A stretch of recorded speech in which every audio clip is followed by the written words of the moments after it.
In today's episode, we're going to talk about how to run a property management business and how to grow a property management business. Everything from starting a property management business to growing it. We're going to talk about hiring your first employee all the way to what a 6,000 rental management portfolio looks like. We're going to talk about some of the automation software that you're going to need. We're going to talk about different reports, vendors, revenue streams, statements, tenant screening. This is going to be an all-inclusive video. You don't want to miss it. You want to watch until the end.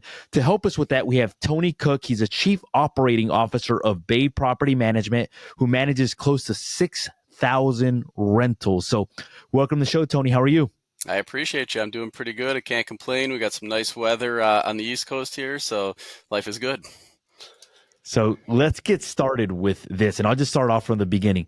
Is the property management business a good business to start, or is it something that maybe people should shy away from? I think it depends on your risk tolerance. I think it depends on kind of what your goals are. It depends a lot on where you live, where you're trying to operate your business. We started out in Baltimore. So Baltimore is a very tenant-friendly city, and Maryland in general is a very tenant-friendly state. So there's a lot of challenges you have with that type of scenario. DC, New York City, LA, any of these bigger cities, it's very challenging to manage property because tenants, especially if you have a professional tenant, man, it can be very, very challenging to collect rent, to get them out of the property. It's not for the faint of heart, I will say that. Now, there's some states we don't manage in, Georgia, for example, where I've heard that it's much easier because it's super landlord friendly. And so you can get them evicted quicker, which, sounds harsh, but if they're not paying you rent, it's just a different story. So I think it depends on a lot of things. Property management is probably one of the safest businesses to run in terms of no matter what's happening in the economy, you're good. We had a pandemic. We actually grew through the pandemic. If we had anything, natural disasters, PMs are needed even more. Pretty much anytime something bad happens in the economy, our business grows. And so as long as you're willing to ride those waves, you're going to be okay. But you're going to have a lot of sleepless nights, I'll tell you that. Got it. Is it easier to manage a certain asset class? Like, for example, is it easier to have 50 individual landlords versus a 50-unit apartment? Yeah, so from the management's perspective, I would say the less owners you have to work with, the easier it's going to be naturally because you have less personalities, right? So we manage a lot of single-family homes, but we also have a lot of condos, multifamily buildings, etc. The multifamily, especially when you're in like the 4 to 50 range units, those are very challenging because you're not big enough to have on-site staff yet. Those owners are typically very demanding. They're very number oriented. It can be a challenge to manage those. However, if you were to come to me and say, would you rather manage this 50 unit multifamily building that's even Class C or these 50 single family homes that are Class A for 50 different owners? I'm going with the one owner all day long. It's just so much easier. Our PMs manage about 150 doors each, and some of them have 5 owners, others have 150, and those ones are losing their minds. So hopefully that answers your question. Because of all the different personalities that go to it and all the different expectations and everything like that. Got it. Okay. Yeah. So if somebody is starting their property management business and they're looking to grow it, maybe they have like 20 units under their belt, they have 10 units under their belt, or maybe they're just getting started. Maybe they just got their first one. What is the best way to grow it? Is it like through PPC? Is it through realtor referrals? Is it through calling for rent by owners on the MLS? What would you say are the easiest and different ways to grow it? Yeah, so you kind of nailed it. Referrals are huge. So typically what you hear with property management companies is agents who have been, buying and selling property kind of jump into it.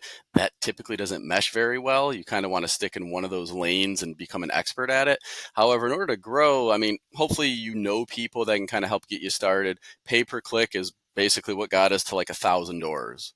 So our first 1,000 was pay-per-click, manage my, what is it? We don't use it anymore. Manage my rentals.com, I believe it was, or I'm sorry, manage my property.com. Now with those, it's pay-per-lead. And so there's a lot of pay per lead services out there, not just Google pay per click and Facebook and whatnot. Those are a good way to start. A lot of them don't really ask a lot of information about your company, so you can basically just kind of bid on a lead coming to you, and the individual doesn't even know what company they're going to. So it's easier to get that lead and then kind of explain yourself then, versus having to be this massive company that has all this reputation, whereas they're going to click on you before someone that's just getting started. So yeah, referrals, pay per lead, those are pay per click. Those are definitely the ways to get started for sure. I love it. Now, on a pay per lead, it's funny because I was maybe like a year ago introduced to pay per lead, but on the retail side, meaning like making cash offers, and it's Yep. actually a very viable like way to generate business. What Yep. does a lead generally cost on a pay per lead for like managemyproperty.com? Man, we haven't done that in about 6, 7 years. It was like $50 at the time. My That's a assumption is deal. it wasn't bad, especially when you're collecting $100 a month in residual income. You get the leasing fees and everything. Yeah. We loved it. The problem is you get a lot of leads that are bogus, Hmm. and then you're having to go back to them and get asked for a credit. So before you know it, you've ramped up like $500 in charges, and you've gotten in touch with two people. And so it's like, I think at the time I'd have to go back and check, but we were spending, I don't know, in the realm of like $300 to $500 before we'd actually land one, which isn't bad because right now we offer a $500 referral fee. So we're Same happy thing. to pay $300 any day to get a new property. What are some of the different websites that are pay per lead, like Manage My Property? Can you think of any other ones? I know you haven't done it in a while, and if you can't, it's okay. Manage My But just for our Property. viewers, I don't, unfortunately. remember Manage My that's all Property right. is a big one. Lead Zolo is a new one. I don't know if they do it with property management. I know you were talking about the cash buyers, motivated sellers. I'm not sure if they have a component of that. But yeah, it's just been so long for us. We're SEO all the way at this point. Got it. So let's talk about like let's talk about margins on a property management company. What Hmm. does that look like on just margins in general as an industry? It's funny Yeah. because I have people that sell real estate for me, Hmm. and we have them on 40-50% splits, and they're like, oh my god, I can't believe that the splits are this. And like, hey, do you really want to see what it takes to run a business, what a business, the types of margins a business runs under? What type of margins does a property management company run? So right now we're about 25% profit margin, which is pretty darn good if you were to go pull a bunch of management companies. For the longest time, we were 15 to 17 or so. Once the pandemic hit, we really ramped up because we kind of started to outsource a lot, automate more, and use remote workers versus local staff, which are 5 times more expensive. So right now we're about 25% company wide, which we're pretty happy with. That's actually pretty good. What do you think the average in the industry is? My guess would be about 15%. When I tell people, 15%. yeah, I think so. And again, it depends where you are. Like we have an office in Northern Virginia, for example. The average rent there is like $3,000, and we're getting first month's rent, leasing fee. We're getting 8% management fee. You look at the average management fee; it's huge. Then you go to somewhere like Philly, where the average rent, I don't have it offhand, but it's not anywhere close to that because there's a lot of apartments, and you're getting the same 8% first month's rent. That's pretty much across the board. So those higher rent areas are where you're really going to make your bank. And those like Northern Virginia, easily 30%. Philly, 17 to 20%, 22 if we're lucky in a given year. Hmm. Got it. Who are the different players that you need as you're growing your property management company? So obviously you have, is it property managers, or who are the different players to build the property management company? Yeah, so it starts with new business development. So, when you kind of talk about you're a one man show or one woman show and you're kind of doing everything, the first person you're going to want to hire is someone, you're going to do all the new business development yourself, and then you're going to hire someone to come in and do that so you can kind of step aside and get the operations going. That's kind of how we started. Now, the main key, the three keys are property managers, maintenance technicians, and leasing agents. Everyone else is kind of supporting that. So you get the new business development, they're bringing in the business, and then from there you hand them off to the PM. If the property needs to be leased up, the leasing agent's going to kind of get pulled into that.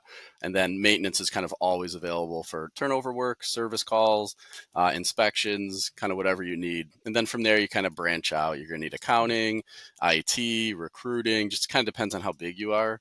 But those are the three. The core is the property managers, leasing agents, and maintenance techs. Everything kind of just falls under those three categories almost.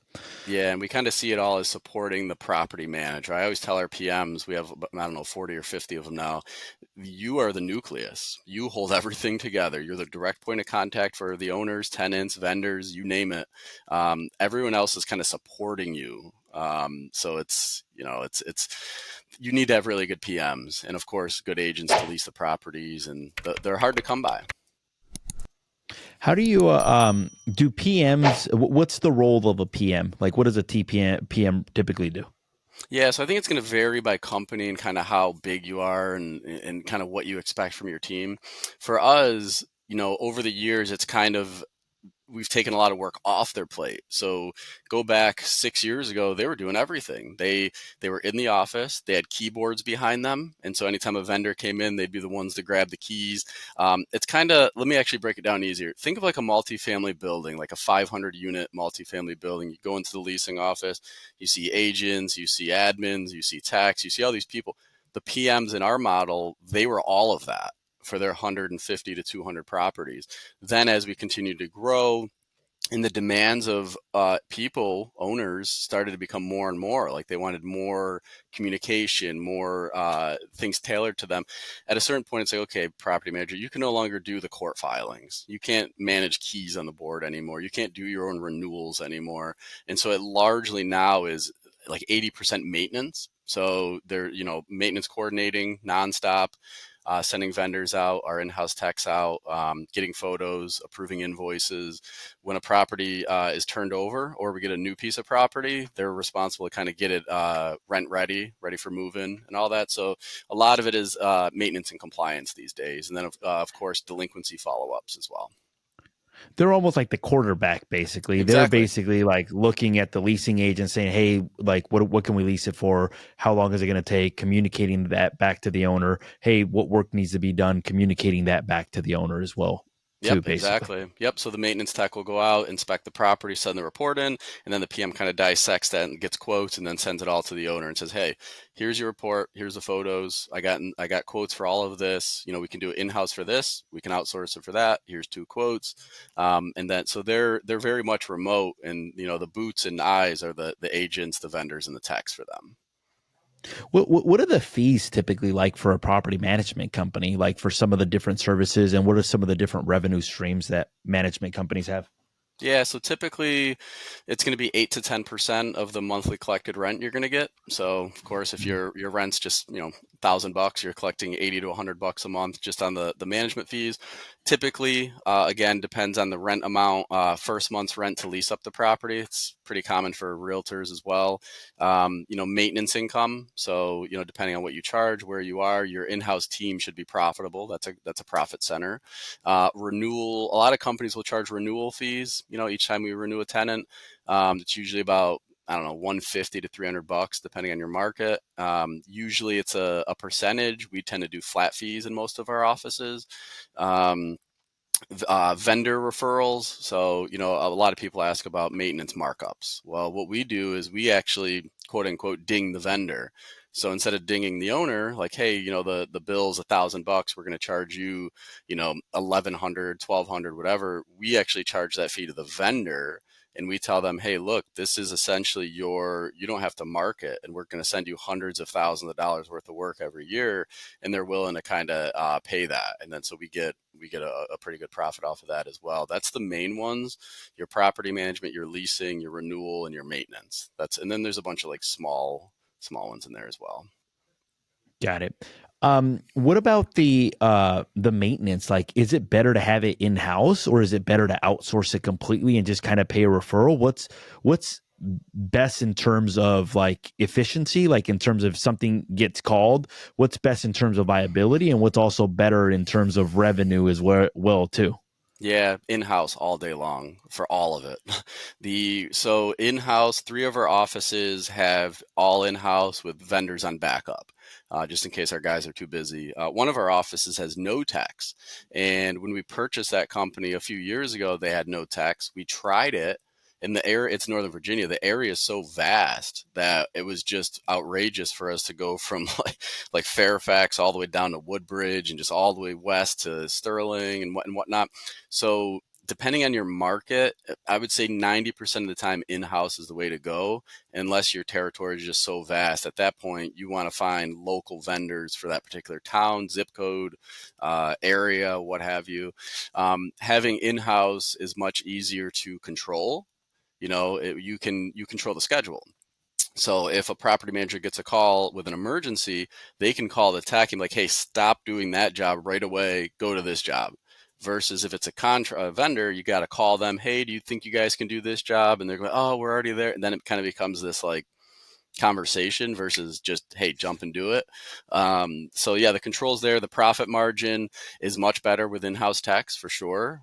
Again, depending on your market, some markets you can charge 100 to 150 an hour for handymen, which is awesome. And you're not paying them 100 grand a year for that. So in-house is 100% the way to go. The problem becomes management. Now you got more people to That's manage. So it's like, do you want your company to be small and easier to manage people? So if someone calls out or smashes their van, there was a year where I had like 7 accidents with our techs, and I'm like, you have got to be kidding me.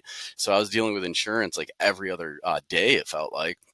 And then a couple of them left, and then that stopped, and I'm like, okay, I can breathe again. When it comes to vendors, you're not dealing with their call outs, their vans getting smashed, tenants calling and complaining, etc. Go in house if you can. It's not easy at first because you need enough doors, and typically that magic number is 100.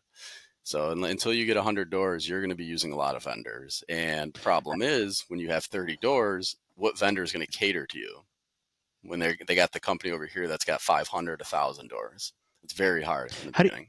how do you keep the maintenance people accountable? Because I'll tell you a story. Like the first company that I ever worked for, or the second company I ever worked for, they had a maintenance person for their property management division, and he got fired eventually because he was not he was charging agents for work and then pocketing the money and not giving it to the company. So like, what are some of the different ways that you can keep vendors accountable?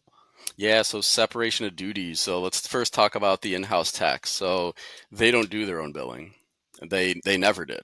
For us, that's way too risky. So essentially, when a tech goes out, well, it's actually back up. They get scheduled by a maintenance coordinator. So tenant calls in or goes on their That's the portal, key right there too, right there, separate it right? all, Because if they're receiving the calls, they can basically go to the call and you cherry don't pick. know. Yeah, hmm exactly. And that was the first 3 to 5 years of our business, and it took a while for us to figure that out, man. Because we were like, oh, numbers are good. Like we didn't realize they weren't good. So essentially, in the beginning, we'd get a work order. There was no maintenance coordinator. The property manager would get it, and they would shoot it over to the tech, and then cross their fingers and hope it got done. They wouldn't know always when it's getting done. Techs would call tenants and change it and like, hey, instead of Monday, I'm coming Wednesday. Property manager had no idea. And so an owner would be asking like, oh yeah, it'll be done tomorrow. Well, that's not the case because the tech didn't communicate that. And so, and they were filling out their own invoices and submitting them to accounting directly. And so that would kind of bypass myself and other people. And then it wasn't until we got the financials where we're like, wait a minute, how is this possible? And it was the same thing with their credit card receipts. They got their own cards, they're going to Home Depot, Lowe's, etc. In the beginning, they were just swiping, man, swiping. And then you get the receipt, the statement. You're like, you spent how much money this month on materials? This guy's the average is $2,000. You spent 4,500. How is this possible? So techs would be pocketing things. You would see they're ordering 5 garbage disposals, but go look at their work orders. They've only had one the last 3 months. Like, Garbage where's the disposal. other 4? And a lot of them have their own vehicles as well. And we don't have the time to inventory their vans and trucks. And it's a nightmare. So to mitigate all of that, and it's hard in the beginning. You're going to suffer and deal Oh with yeah. some of this stuff. You have to swallow the fact that you're going to eat a little poo poo in the beginning. And so eventually we were able to say, all right, Tony, you could say shit. Don't worry shit. about it. All I'm right, kidding. perfect. You're gonna eat some shit in the beginning. It is what it is, and you just keep a smile on your face. So yeah, so it's tough. So then eventually we said, all right, you know what? You guys are no longer filling out your own invoices. You're no longer scheduling your own jobs. The ticket's going to come to the maintenance coordinator. They are going to look at the schedules. They are going to put it on your schedule, notify the tenant. Your job is to show up and do the work. They hated that in the beginning. However, they love it now because they don't have to schedule. They're not doing the tenant back and forth. They're not, having to juggle scheduling, because what they would do is work all day and then go home off the clock and start working on their schedule and invoices for the next 2 hours. And they would complain about that. And so I'm like, all right, guys, you're not going to do that no more for many reasons. And then they found a way to complain about the new way. It's like, all right, well, you can't make everybody happy. Guys, at the end of the day, the most important thing here is that the owners get a good price, the work gets done quickly, and the tenants are happy. And so how do we do that? We're able to schedule much quicker. We're able to, because what techs would do, you would send them 2 work orders on different sides of the town. That's just kind of how it came in, right? And then they would schedule those back to back. So they're wasting like 45 minutes driving. And then they'd get a third one, and they would, even though it was right next to that first one, they would schedule for like the next day or after the second job. So they're ping-ponging around town, wasting so much time. And once we got rid of that, and we basically, now when a work order comes in, we look at the calendar and say, all right, who's already in that area? And then so they're able to knock out jobs with like 15 minutes drive time a lot of the times versus 45 minutes. So there's a lot of things you can do with the Man. techs.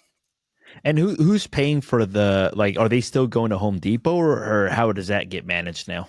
Yeah, they still have their own credit cards. We have different controls in place to, if they purchase over X amount, we get notified, we can approve it.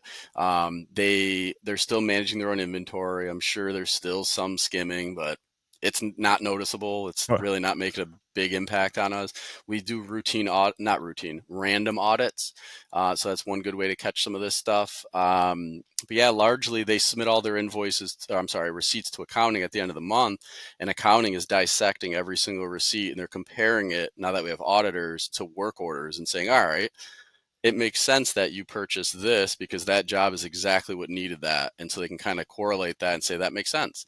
Now, if they see them buy 5 disposals and it's like, wait, that job only had 2, where's the other 3? What's going on? And you can start to question that. And if they're making up some BS, come into the office, show me the garbage disposals. So yeah, we like them. We like to tell them you're basically running a mini business with inside a Bay Management Group, and you have all the supporting cast here for you. So they're providing their estimates, they're doing the work, they're ordering their own supplies. They're going to Home Depot. I tell them, if you do this right, you only need to go once or twice a week. You go on Monday morning before you start your shift, you get a few $100s worth of stuff. You always have light bulbs, garbage disposals, smoke detectors, locks, etc. in your van. And it's only when you got the random thing that you really got to do a one-off trip. But oftentimes Amazon Prime, particularly in Baltimore, we got a warehouse 20 minutes away. I can have it here in an hour. So you could be on site, order, and it'll be there in no time for you. We're very fortunate in Baltimore for that. That's not all markets. how does how do the maintenance people get paid? Do they get paid hourly plus commission based on the jobs, or Yep. how does that typically get structured? Yeah, they come in hourly. Back in the day, they were salary. That was a big mistake because they weren't motivated to really get the jobs done quicker. You would see owners getting charged $250 when I'm like looking at it. I'm like, guys, really? It's like an hour job. That should have been like 100 or something. They just weren't motivated. So we switched it up to hourly, and then every quarter they get a profit share. So whatever, we have a formula for it, but basically we take their numbers and they get a percentage of that as a bonus. And that, nets them a few $1,000s a year, which to them is a lot of money. And it really motivates them to keep their costs down, and their revenue up, and to call out And less.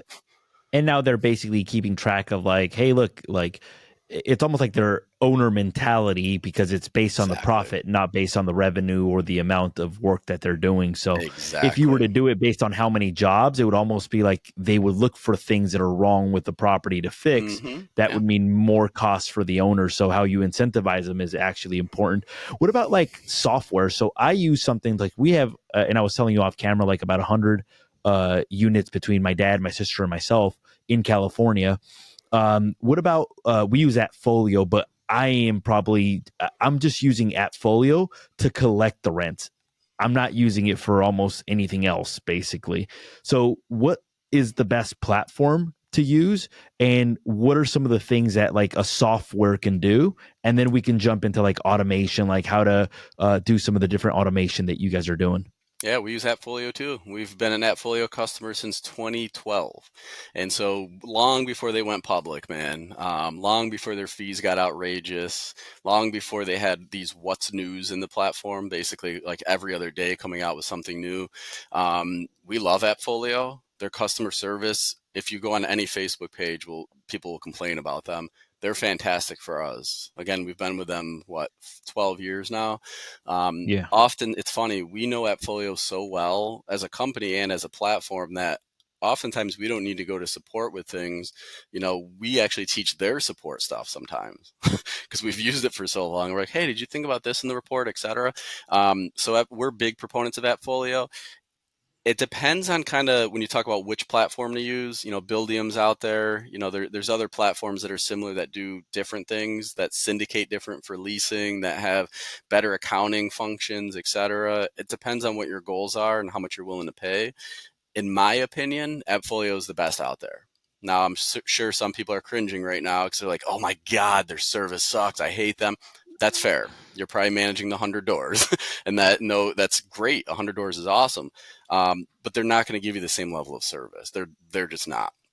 We at this point we have like 5 people for us, like strategy people that do quarterly calls with us. They're looking at all of our stuff, all of our metrics behind the scenes and giving us recommendations all the time. There's been many times they've saved us tens of thousands in a year, and I'm like, holy crap, we didn't even know that checkbox existed. And like, yeah, just do this and boop boop boop, and you just saved basically someone 20 hours a week of work. And I say, oh man.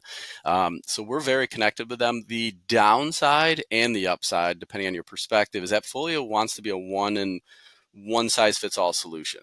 Whether it's short term, mid term, long term rentals, commercial, HOAs, you can't do that with one platform. You're going to suffer somewhere, right? But for the long-term rentals, I think they're fantastic. We run all of our maintenance through it. We run all of our communications with owners, tenants, vendors through it.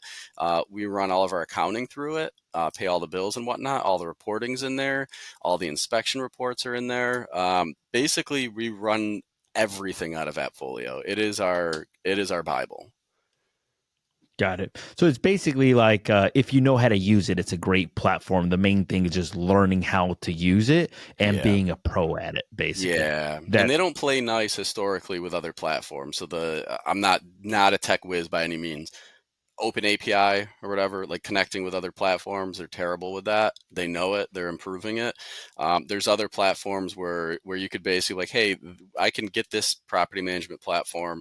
It doesn't do a crazy amount, but I can plug in almost any platform to make supercharge this thing and customize it however I want. I can appreciate that. That's great. Appfolio, not so much. They've got maybe 10 platforms you can connect with, and it costs more money, and they're not ones we use anyway.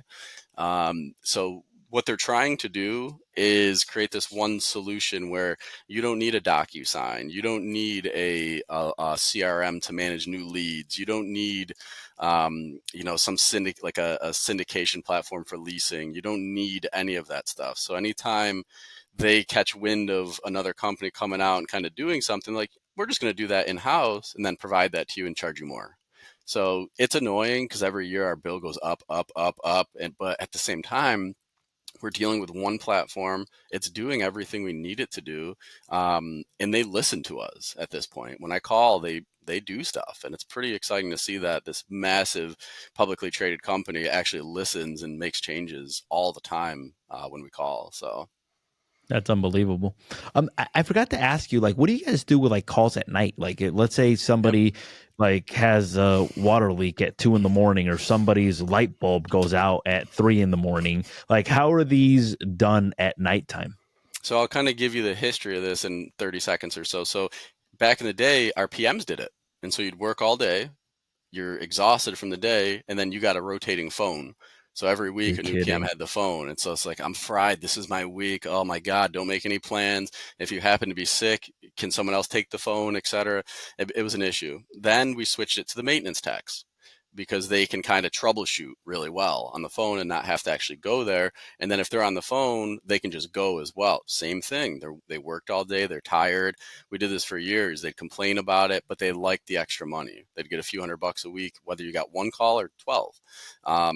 We then went to the Appfolio Maintenance Center. Not a fan. They were sending roofers out when it was a basement leak. And then we're getting charged. And then the vendor's like, I don't care. You guys sent me, whether it was Appfolio or you. So we were eating shit all the time because Appfolio was sending the wrong people. And we were training them constantly, and they weren't reading the maintenance notes where it said, Jose has his preferred vendor. Don't call any other company but this contracting company because he gets good rates through them. That's his buddy or something. So that was a nightmare. Lasted about 2 years. They were giving us analytic reports every month, and I'm like, there's no way you guys are getting this many calls. There's no way. And so then what we decided to do was test it out, and we put an ad up, and we hired a woman that is retired and disabled, and she's like, I'm just home watching TV all day and night. I don't sleep much. I'd love to pick up the phone. And then we have her track all the calls. She's getting, I don't know what it is right now today, but at the time it was 10 calls a week. It really wasn't much. And for all the tenants listening, I know they don't like to hear this. Most calls are not emergencies. They're really not. I understand you worked all week. It's 5 o'clock on Friday. Like, something, the door won't open properly.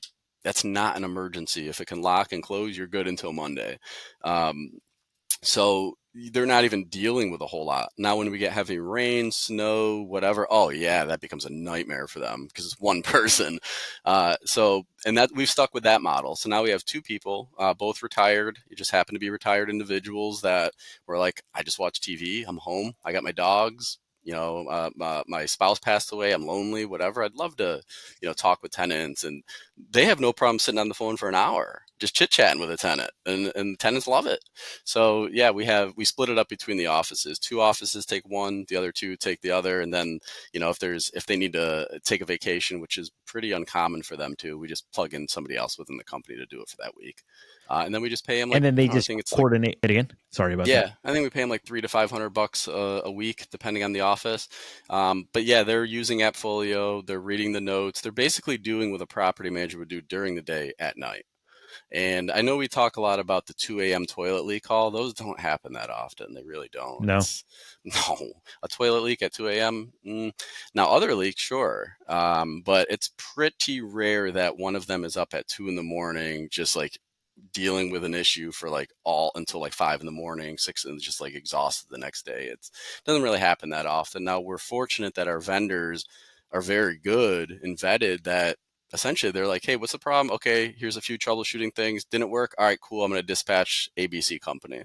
And then ABC company takes it from there, and that person can go back to sleep. So, I would say find someone that just wants to do it. They could be sitting on the beach somewhere. I don't care. It doesn't matter where you are, what you're doing. Make sure it's not too loud, and make sure you pick up the phone and cater to the tenant's needs.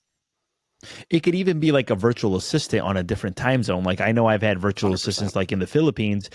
When it's daytime here, it's nighttime. When it's nighttime, it's daytime over there. So it's like literally like they're answering the phone call during the day, basically, and you could hire somebody for like $10 an hour, basically, down there. Now, a lot of those calls, I'm imagining that outsourced to third-party vendors and not your in-house maintenance team. I'm imagining, All right? of them. Somebody that All of has them. like a Roto Rooter 24/7 type of service where they have their vendors basically for that. Okay, that Yeah, don't makes use a lot of Roto-Rooter though. My God, that they are ridiculously expensive, dude. You go out and like do like a secondary drain clean out and charge $700. It's like, come on, like we'll get a vendor to do it for 300 in the middle of the night. So yeah, we've it's had some pretty bad experiences with that company. Holy crap. But yeah, VAs. We've got 110 of them, so I know all about VAs. So let me ask you this: what does the team look like now? I was going to ask you this: like, what does a 6,000 rental management company look like? 110 VAs. How And many another property 100. managers did you say? So let's break it down. Well, total 40 to 50, and it Uh fluctuates. huh. That's a high turnover role.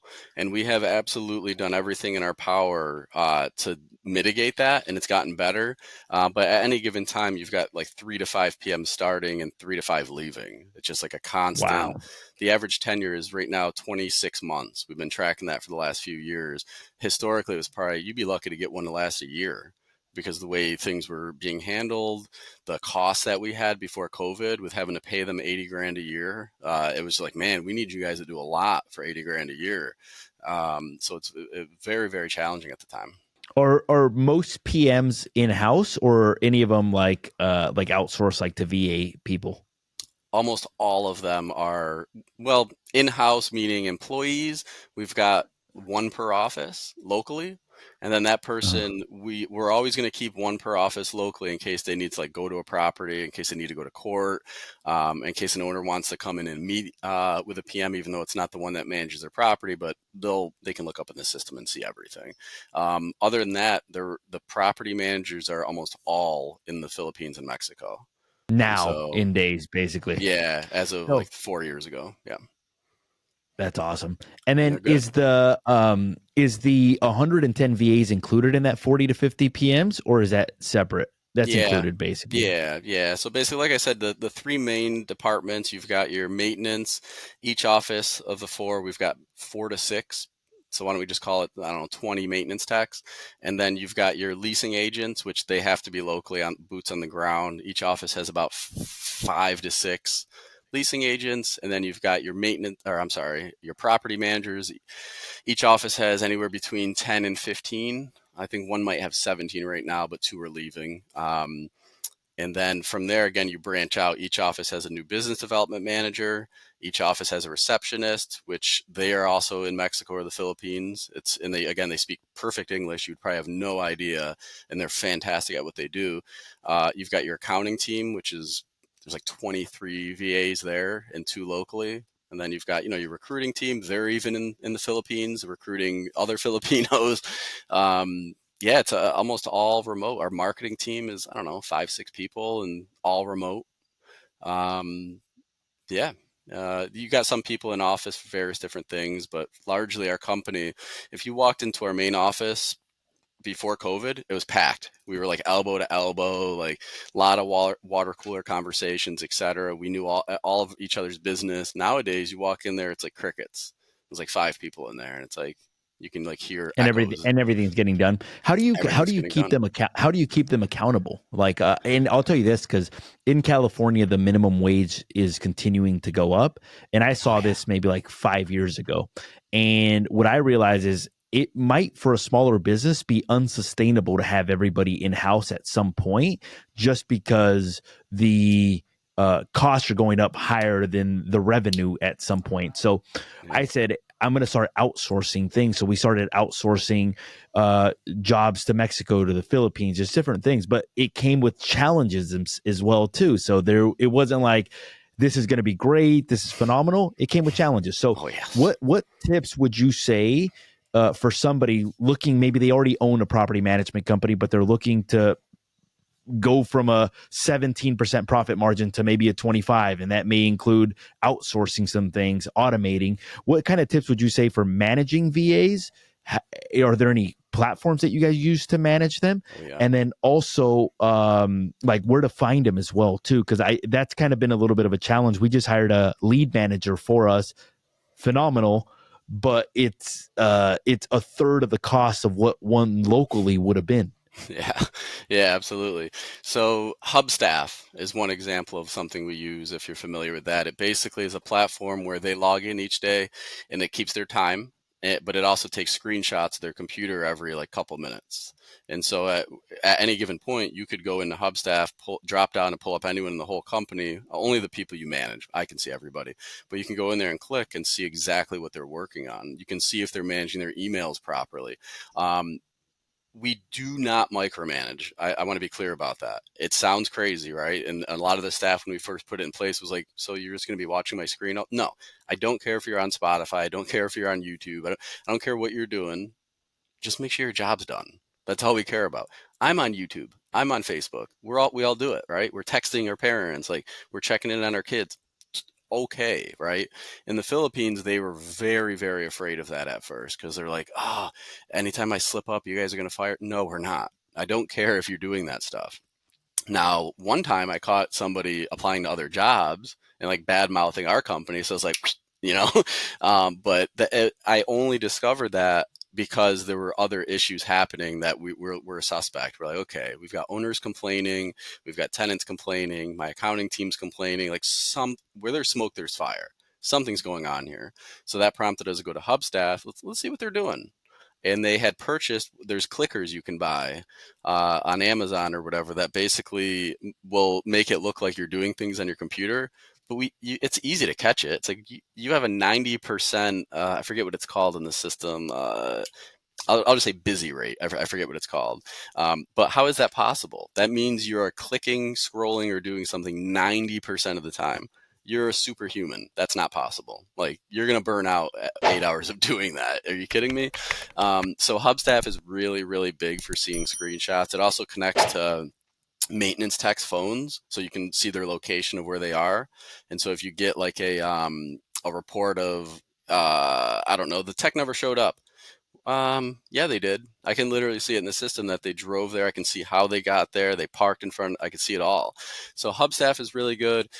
KPIs, give your team, empower them, say, hey, these are like the 5, 10, 15 KPIs I want you to be really good at. Here's how you get good at them. We're going to be monitoring you on a monthly basis.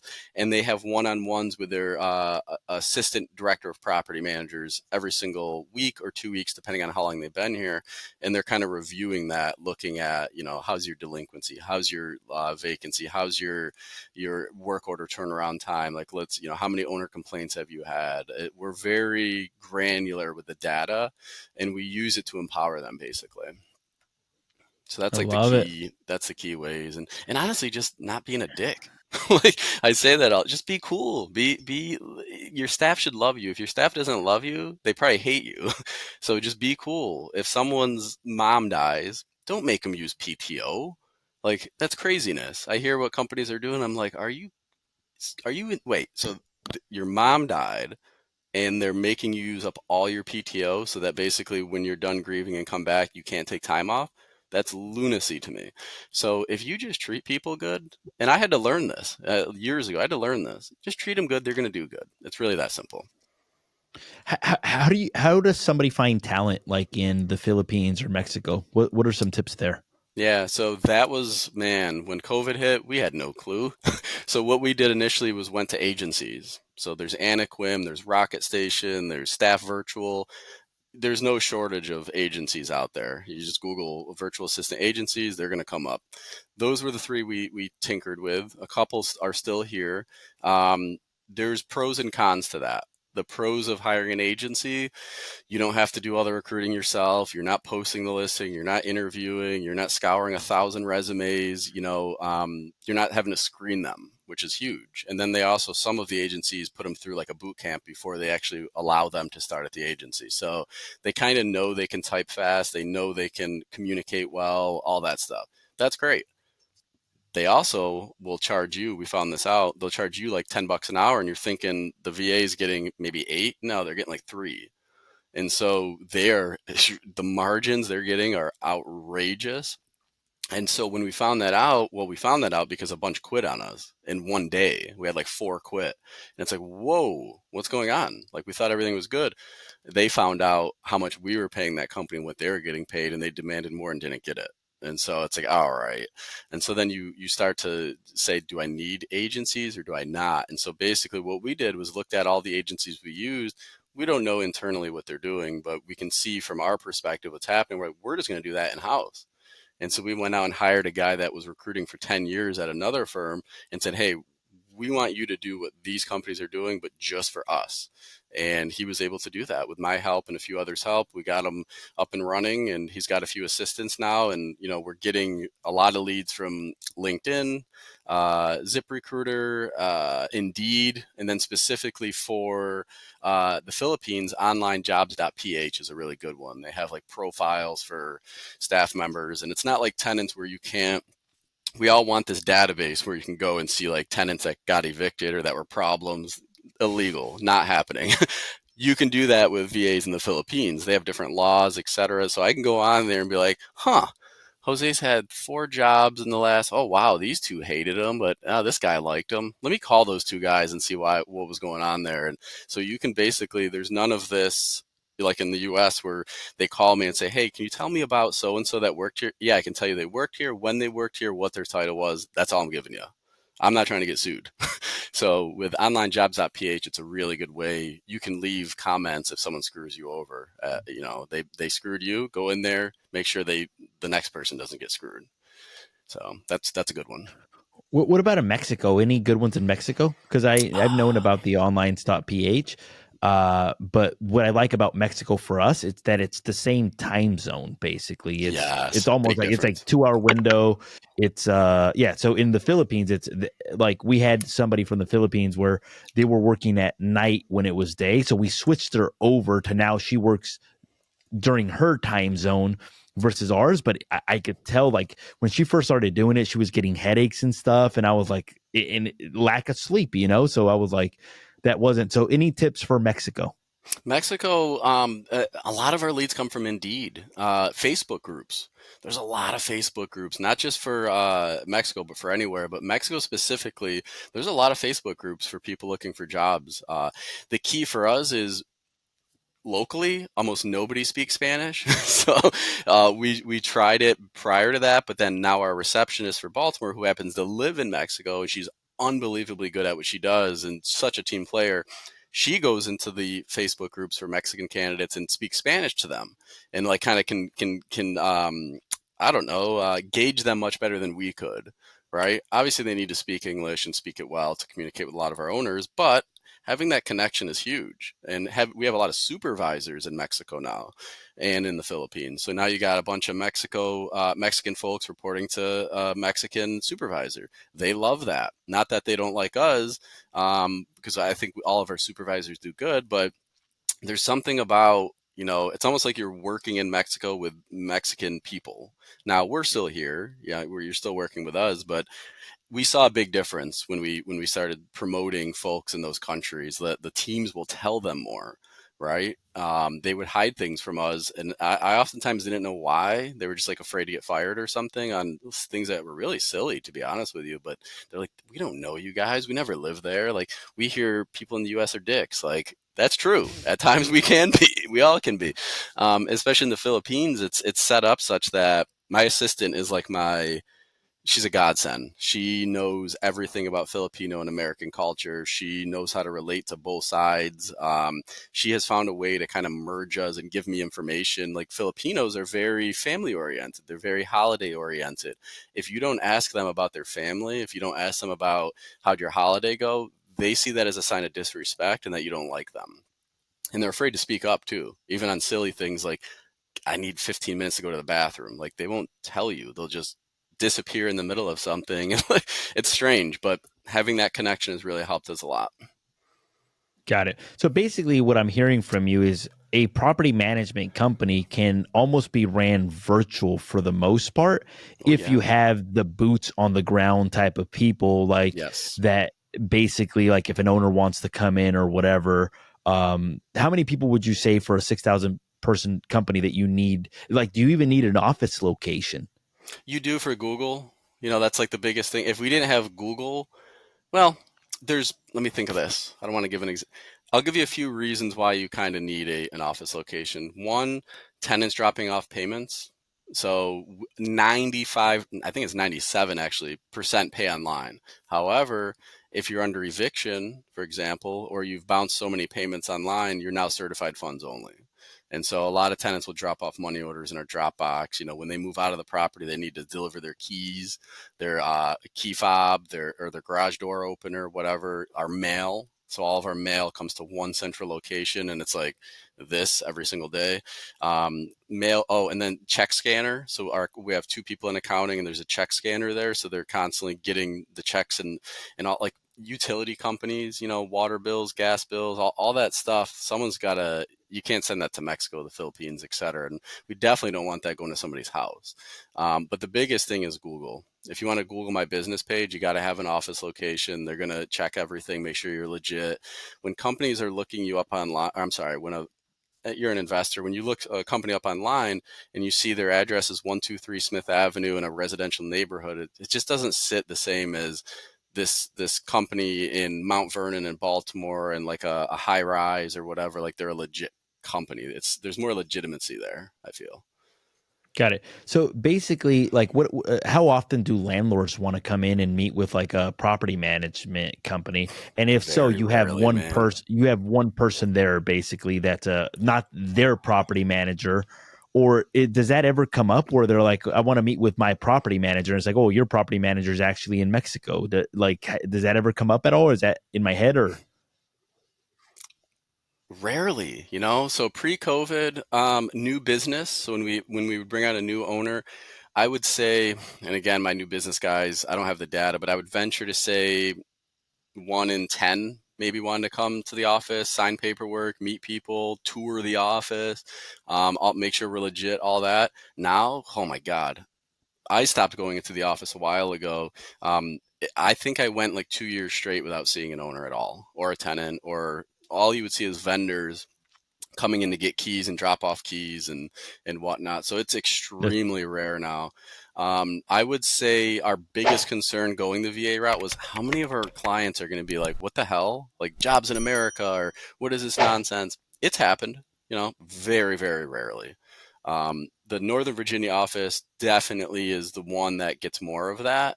It's just like a lot of folks that make a lot of money and a lot of politics. They really don't like the fact that we do that. But it's not a crazy amount. You probably hear it a couple times a month or so. Um, but yeah, it was a little rocky at first, and there was a bit of it, but it's gone. It's basically gone, man. There's But very, very little.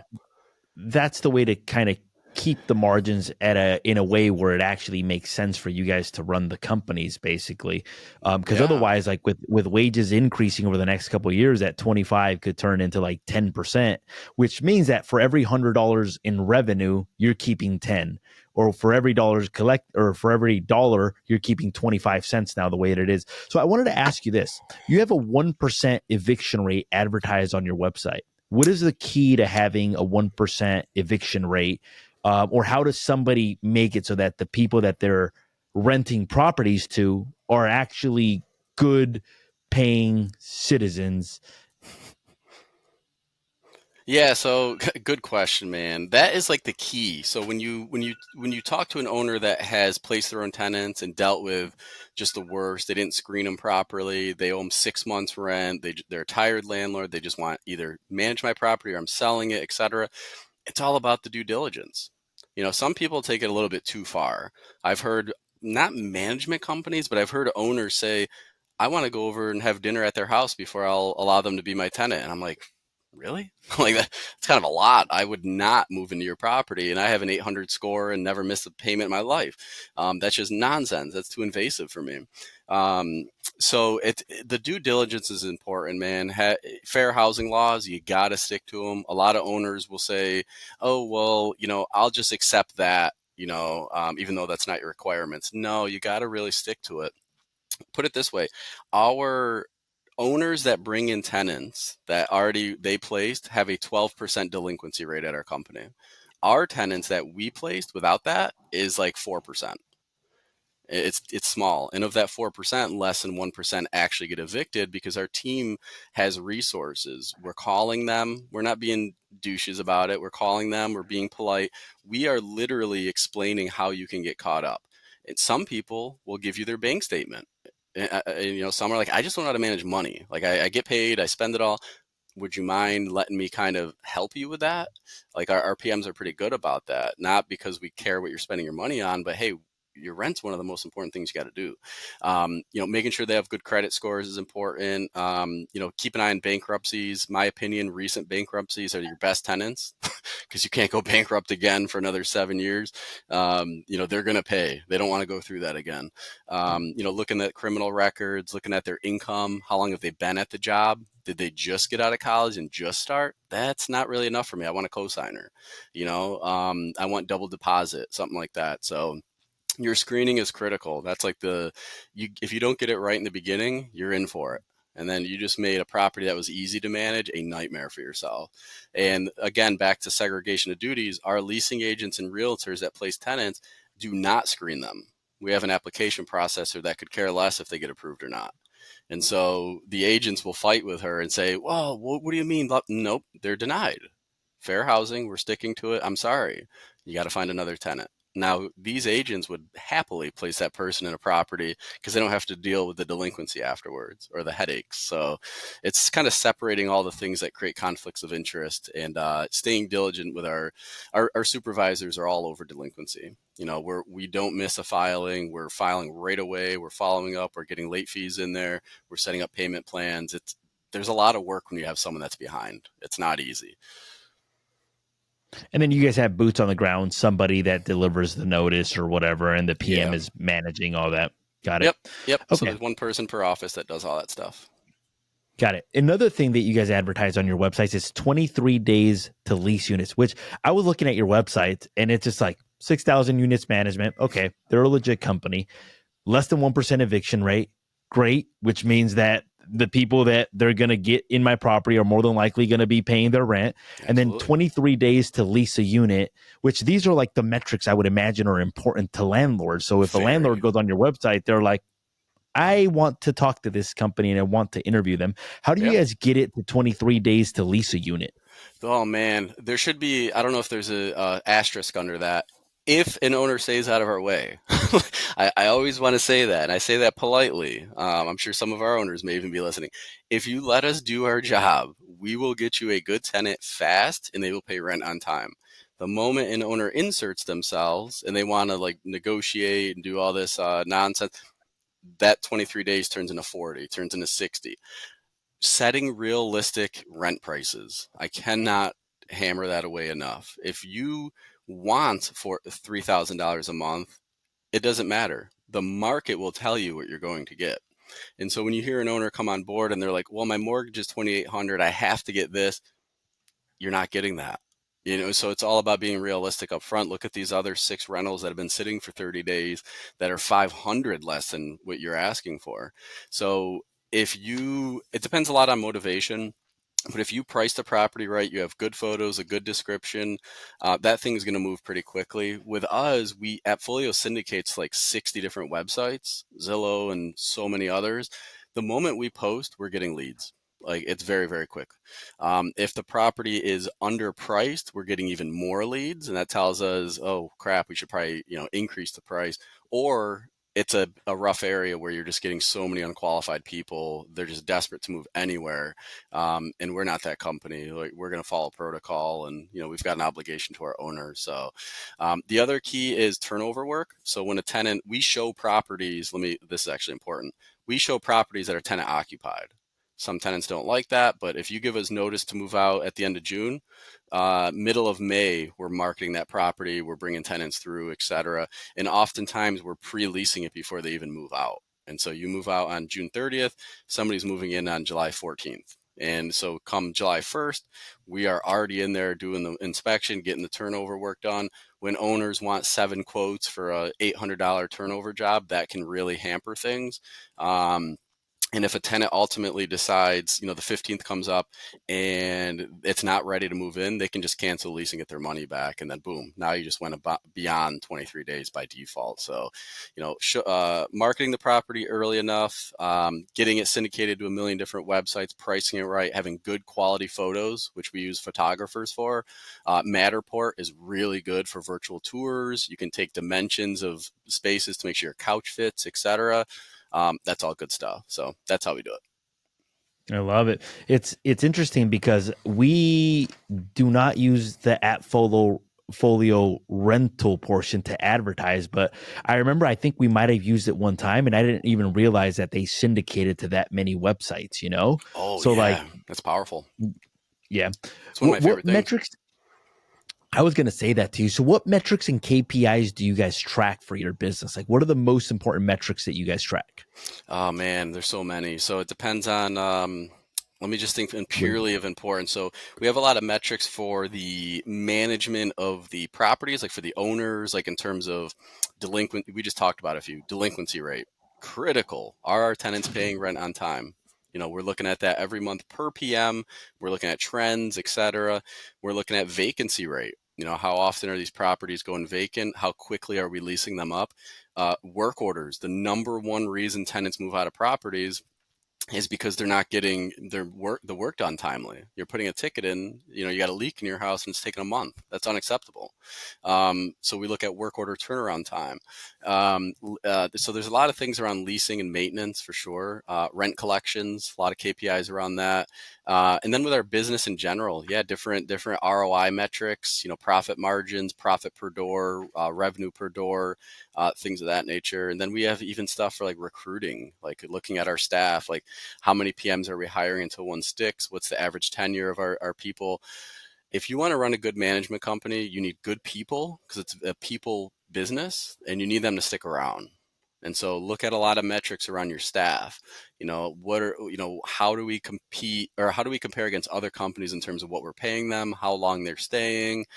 We survey our owners like crazy, not just with emails, but with calls, with texts. We want to know, like, are we doing a good job for you? If not, tell us why and we'll fix it immediately. So a lot of KPIs around customer satisfaction, maintenance satisfaction. When tenants move into properties, they get surveyed. So we have scores for how happy they were with that experience. When you bring on a new piece of business, asking an owner, how did things go with onboarding? First impressions are important. So we look at that. There's a ton of like marketing stuff I don't look at. There's so much more. I can kind of go on for days. We look at It's everything, so man. Everything. how do you and I don't think I asked this, like how often do you guys communicate with the owners and how do you keep in touch with the owners? I know that AppFolio has its own metrics, but Yep. are they receiving phone calls every so often? Is it strictly email? Is it strictly text? What's normal in that area? Yeah, what's interesting is a lot of people don't pick up the phone these days, myself included. If I don't know the number, I'm not picking it up. I'm not a sales guy. Our owners don't have my cell phone number. It's been years since they've had to have that. Um, so a lot of people don't pick up, even if they know it's Bay Management Group. They won't pick up, but they'll respond instantly with a text, and it's like, okay, they just don't want to be stuck on the phone these days. You want quick, easy, efficient. You're out to lunch with your girlfriend or something. I don't want to pick up the phone. I'm just going to respond with a text. We like everything in writing. That's one of the things. If you're getting into property management, document everything. I'm telling you, we've been screwed so many times in the past for not doing that. And I'm talking, we had one that was 10 grand one time we had to write off because the PM didn't get the approval in writing. And the owner's like, I never said that. And she's like, you said it on the phone. I'm like, you got to follow up with an email or a text. And it's just so important. So in terms of frequency, typically, when they're coming on board, there's a lot of communication from the PM, the leasing team, new business, just kind of making sure we have everything, they're happy, et cetera. And then I would say the communication kind of tapers off from there. But once a month, they get their financial packet, and they almost always have questions and stuff. So they're going to reach out to their PMs. The surveys go out every quarter. So as an owner, every quarter you're getting a survey. So that's your chance to kind of talk to us. If you put something bad in there, you're getting a call. That's kind of, it's our way of not having to call you and waste your time. But if you have all good things to say, great. You probably don't want to call, right? You're happy. Um, that is about it in terms of communication. A lot of our owners just reach out to us. If we have a maintenance issue, we reach out to the owner. We get approval on everything. So a lot of management companies are probably cringing hearing that because a lot don't want owner involvement in anything. They want to manage the asset. We would prefer that you set your maintenance limit with us. If $300 is okay with you, we'll roll with it. If you want to know about every single job, even if like it's $100, that's cool. So you're going to hear from us when there's a work order during the leasing process at move out. You're going to know your tenant's moving out. We're going to give you reports. We're going to talk you through it. We're going to get quotes. That's largely when the communication happens.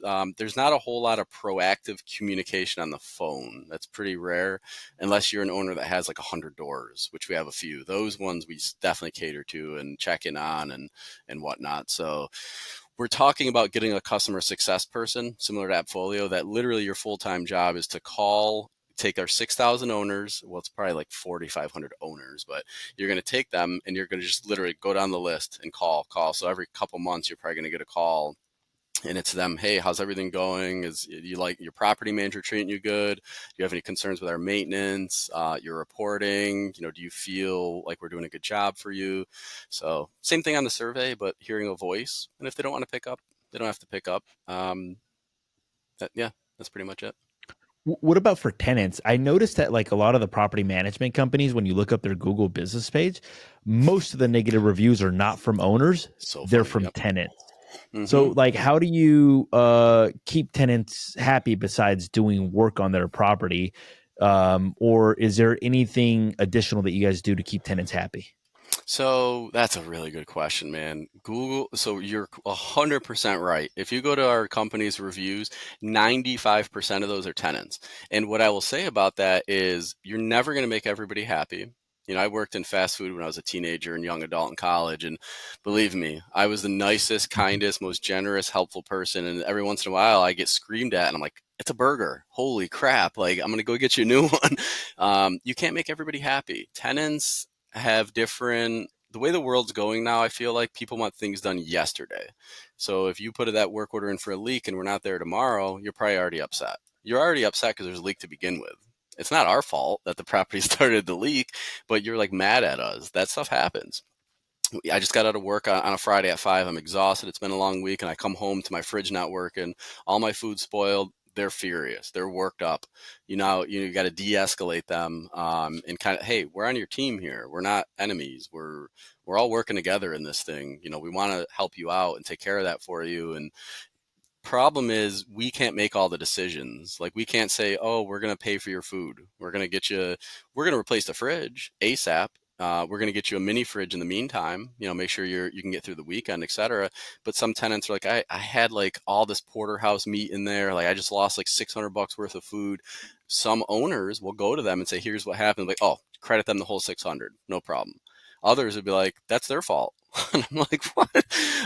So yeah, it depends on the owner, And so for Bay Management Group, we have morals, principles, values, but they don't always align with the owner or even the tenant for that matter. So we're in the middle. It's a tug of war match, man. And it's not always bad, but it's owner, I don't want to spend Yeah. money. Tenant, I want you to spend everything possible to fix my issue. And we're like, like, and at the end of the day, we all want the same thing. We want the tenant to be happy and stay there. We want the owner to make money and be happy, but it doesn't always jive.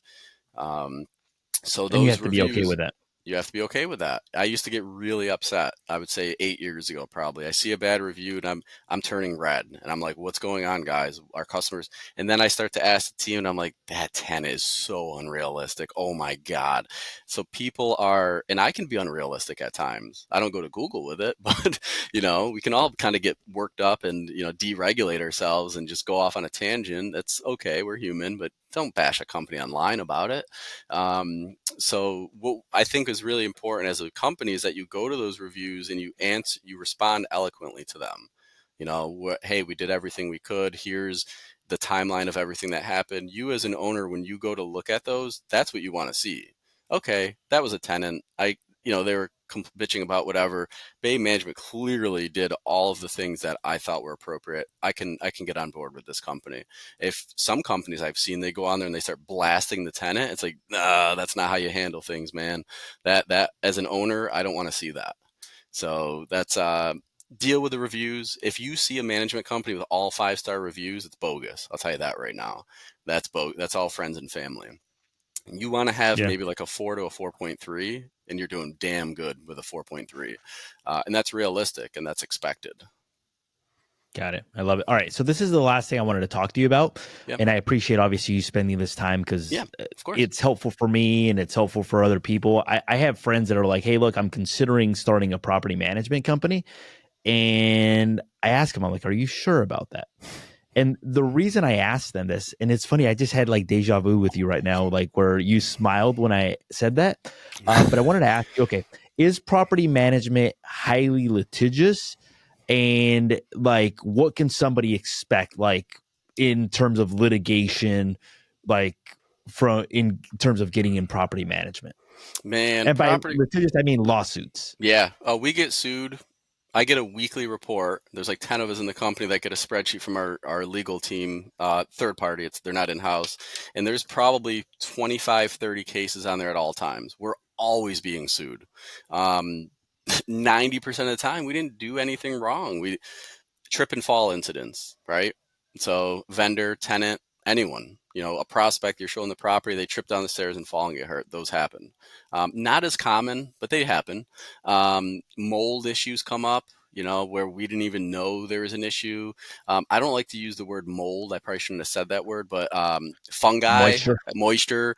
Yeah, you want to be careful with that. Don't ever say mold to a tenant. Unless you literally got a test that proved it's mold and it's harmful, don't ever say that word. I made a mistake there. But you get issues where people have asthma and they're like, I'm having, issues, and we go out and it's like, oh crap, there's like stuff behind the wall. We wouldn't have known that, but we get out there right away and fix it. And people care that you took immediate action on that. You get our staff, man, our staff gets hurt, our techs get in accidents. We've had people sue us for that before. Owners suing us because their tenant is like super behind on rent and then vacates and leaves it a total disaster. They want to sue us over it. And it's like, look at all the reports, look at everything we did. You can't predict everything. People have awful things happen in their life. And you go from having a ton of money, great credit, great job, great family, etc., to suddenly you're on drugs, broke, fired, and it's like, man, nobody was going to see that. Maybe their family might have. We would not have seen that, and so we get sued over things like that. Man, there's just so much. I can go on and on and on. New regulations come out. We've had a few class action suits. As you get bigger, you're going to get those where there's one word in the lease that shouldn't have been there. One freaking word. And one tenant caught it, and then they told an attorney. Now everyone knows about it, and now we're getting sued. It happens. Be mindful that tenants talk to each other. Owners talk to each other. Just be smart about what you're doing. Don't take shortcuts. Your property management agreement, your lease, have that reviewed by 3 different attorneys. Don't ever trust one attorney. Don't ever do that. And I say that respectfully to attorneys, but you miss things. It happens. We've seen it a lot. And so the best thing you can do is have a really good team on your side that's super knowledgeable of things, that the moment a tenant, an owner, a vendor threatens you with a suit, you call that attorney and say, hey, how would you respond to this? Before I even respond to the email, can you write the email for me? And then I'm going to send it as if it came directly from me. Critical, man. Be careful with your words. That you get tripped up very easily getting upset. Know your laws, fair housing laws. People sue us for things like discrimination, and it's like, there was no discrimination here. You applied. Your FICO score is 400. Yeah, your FICO score is 400. You applied on a Friday. We told you you're approved. You never put your deposit down. Saturday, someone got approved and put their deposit down because they're a different race or age group or disability or what. It has nothing to do with it. They got approved and put their deposit down. They're moving in. It's that simple. You will get sued over that, and you will end up spending a lot of money in legal fees. And you're like, what a joke. And attorneys love to ring your register, man. They love it. And so when tenants or owners or anyone sues you, you're paying money whether you win or lose. And so it's just, the system is a mess in my opinion. But so many things can go wrong, and they do go wrong. You got ceiling collapses on tenants. We've had that several times in old buildings. You've got leaks that literally go from, in a condo building, from the 11th floor all the way down to the first floor, just destroy everything in the place. The tenant had no renter's insurance because they let it lapse.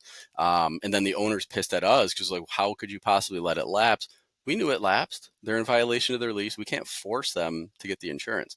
Now, this is a whole nother tangent, but there's resident benefit packages these days where you can do that, and we're on those now. Man, there's just so much. Roofers on roofs, stepping through nails, a lot of workers' comp, a lot of general liability issues happening, a lot of fair housing stuff, even though we are so buttoned up with that and trained constantly. The key is proving to a judge, look, our team is trained. We took the courses, they passed the quizzes, they know what they're doing. Here's all the emails. Cover your ass. Have everything in writing, man. And if you're not sure, don't respond to the individual. Go get help and then formulate the response and go from there. I'll tell you right now, I've been in property management for almost 15 years. Not a single day goes by where I don't learn something. Not one. And that's the same with people. We have someone that's been here 30 years, not at BMG, but in management every day. She's like, never seen that before. It happens a lot. So have a good legal team. Yeah, that's the main thing. Here's something came up like 25% profit margin. If you had to give percentages to the other expenses, what percentages would that be? Like admin, what, 20%, 30%, legal, 10%? Oh, in terms of our expenses, how does that relate to Yeah. like revenue? Oh Yeah. man, Well, like, yeah. go ahead. Office, like Yep. office percentage of revenue approximately. Yeah. Yeah, it's funny you asked that. I actually, like 6 months ago, ran a P&L and put it in a spreadsheet and then actually looked at those exact numbers. I don't have them offhand, they fluctuate. Payroll, your labor expense is Nice. going to be, it was somewhere in the realm of like 50 or 60%. And then your marketing. If you're growing the business, we spend an ass load on marketing, tens of thousands a month on marketing. Our payrolls are several $100,000 a month. Everything else, software at Folio is pretty damn expensive. It's like we have AppFolio Plus with workflows, and it's like $3 per unit per month.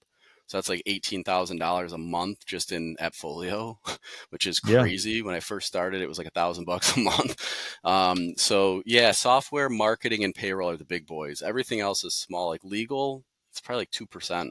It's really small. Of everything else.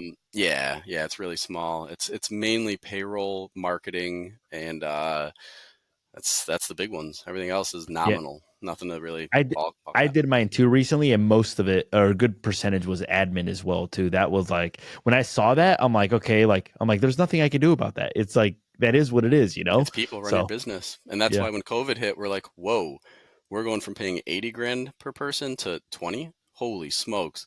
So we were able to just shred our biggest expense by a lot. And that, we always look at each line item, but things where it's like 1% of your revenue, we don't have time for that. Let's focus on the big stuff. yeah, Oh my that makes God, sense. insurance. Insurance is through the freaking roof. I always forget about that because we pay it once a year instead of monthly. It's a ton. And it's hard to get coverage for things like lead paint, mold, etc. And once you've been sued as many times as we have, it really gets expensive. So that's one of the big boys right there. From a Maybe like percentage 10% of standpoint, revenue. yeah, it's got to be Maybe. something like that. Yeah. Yeah, every December we get destroyed in expenses. Yep. Got it. Okay. I want to say thank you, Tony. I Yeah. appreciate your time. Obviously, like I enjoyed the conversation tremendously. I love digging into like just different business models and then kind of I've had multiple opportunities to open up property management companies and I've opted not to, even with like a COO of another company. I'm just like, I don't know if I want to get into, I don't know if I could handle 30 lawsuits going on at all times, you know? Like I get an email that appears to be a lawsuit and I'm like, oh, like I cringe, you know? But I do want to say thank you to our viewers that watched this episode. We had Tony Cook. He's a chief operating officer of Bay Management Property. We talked about how to hire people. We talked about outsourcing. We talked about reports, vendors, revenue streams, statements, tenant screening. This was an all-inclusive video on how to run a property management business and how to grow one. If you've enjoyed this episode, make sure to hit that subscribe button. If you feel that this episode would be helpful, make sure to hit the share button. Thank you again, Tony. I forgot to ask. This is so dumb of me. Where can people find you if they want Yeah. like to get in contact with you? I am so sorry about that. No, don't worry about it. So I very recently, and when I say that, I mean like 2 years ago, started actually becoming more like available to the public. I was kind of always behind the scenes, head down at BMG, Facebook and LinkedIn, man. I'm still, I'm in the '04 graduation squad that was on Facebook the entire time. I never left it. So Tony Cook Jr. on Facebook. I think I'm under Anthony Cook Jr. on LinkedIn. Those two are pretty much how you can contact me. And I'd love to talk property management. Reach out if you have any questions. I like to help people. If it's something quick, shoot it over, and happy to help you guys out. I love you. Or not I love you. I I love appreciate you you, man. too. Thank you. Oh man. All right, guys. Thank you so much. I've enjoyed the episode.